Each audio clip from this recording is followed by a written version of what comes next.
Officer Jones, during the middle of his shift, uh, and while transporting a prisoner, became impacted by some cardiac distress, I should say.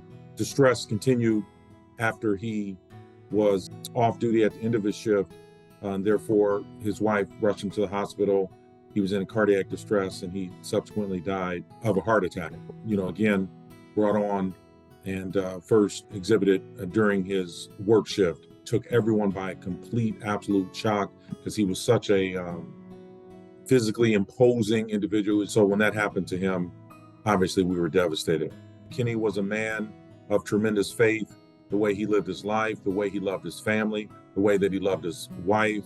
And I believe that those aspects of him, no question, helped him to be a better police officer. Kenny was assigned to that patrol shift for the vast majority of his entire career, and he was assigned drive the wagon. That role is very vital for our police department, for any police department. An officer has to be extremely knowledgeable about everything that a patrol officer, in a police cruiser responding to calls would have to, but you also have to be knowledgeable about the inner workings of what the laws are related to transporting prisoners. Kenny kind of wore a lot of hats for us in that way.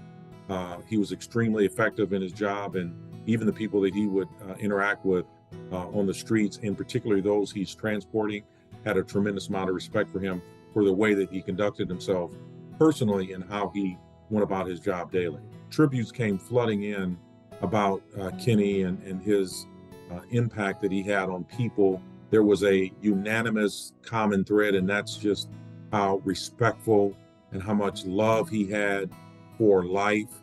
And that love for life allowed him to just treat people in such humble ways, such graceful and forgiving ways. Thousands of people telling the exact same story.